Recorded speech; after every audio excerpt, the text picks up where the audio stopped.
it beats a real job at the end of the day. I mean, it's great, isn't it? You know, every time you go out, you just see different scenery, different passengers. You're flying something that's great fun to fly, so you can't get bored of it at all. My dad was a flight test pilot, flight test engineer, so I've been building things that fly for many, many years since I was tiny. And then I got very much into gliding and aerobatics. And then I had a flight in a balloon.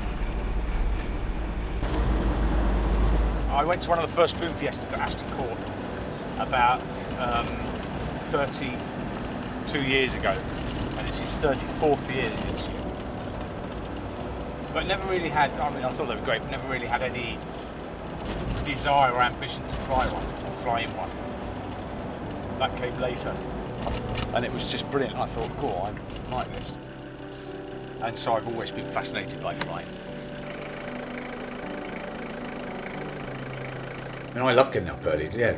And my body clock wakes me up at 4 o'clock even now, every morning, to get up. And it's nice, once you get that initial get out of bed, once you're up, have a cup of tea or something and out, it's lovely, it's the best time of the day.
It's just a totally different experience from any other flying that I've done, and I've flown helicopters and fast aerobatic planes and gliders, and there's no sensation. That's the most fantastic thing. It's as if you're stood chatting now like we are, and then the world drops away and you're still stood here chatting. It's quite bizarre.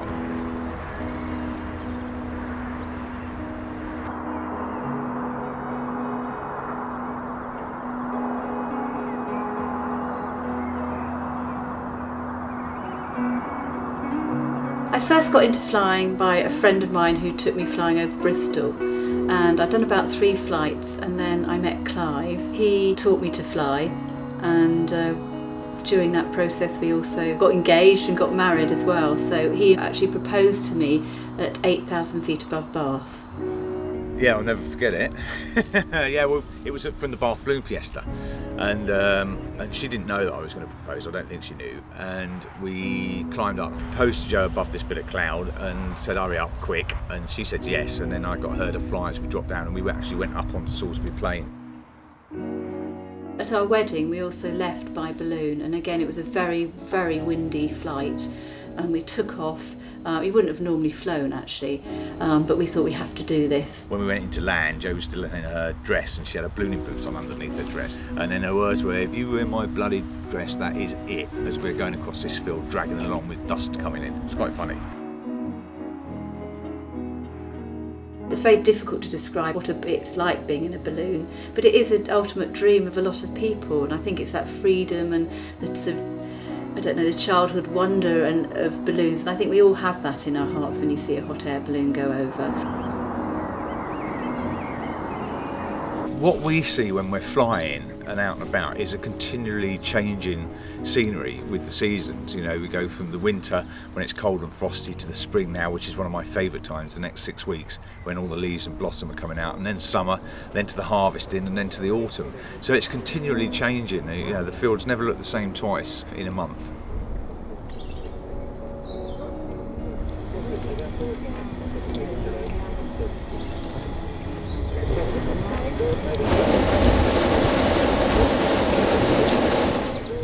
Just to the north of Sort of Cumberwell area. Yeah, Cumberwell, that's all noted. Thanks, Clive. I'm sure. There's definitely one on this side. Is there? Yeah. Okay, so we'll just go to that We're going- roundabout, yeah. just the other side of Yeah. it.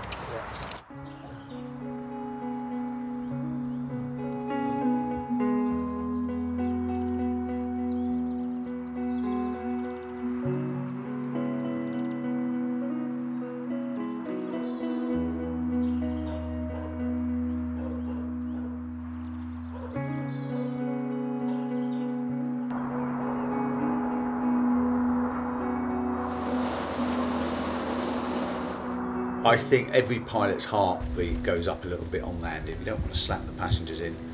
Sometimes you have to just stop it quickly. Okay, bit of a bank coming up, it'll be fine, you'll all walk. Hold on tight, back in.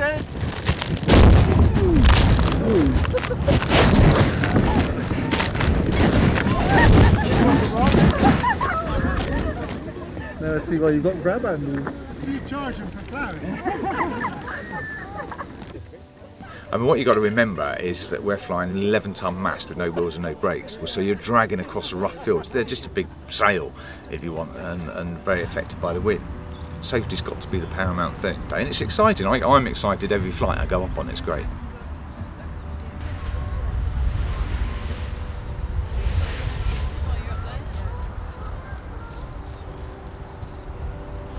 It's adrenaline and it's fun, it's adventure. There's a lot to be addicted to, I think. It becomes a passion, it gets under your skin, and a lot of people I know who've just been ballooning once want to go again and again. It might be an 18-year-old and she's never had champagne, or it might be an 84-year-old who's always wanted to go flying. Whoever it is, it's such a lovely feeling to help them achieve their dream. What makes me do it over and over again? Well, it's unique. It's not like going to the same office, turning the same computer on. It's getting up and seeing something different, meeting different people. It's fantastic. The day it stops being fun will be the day I give up.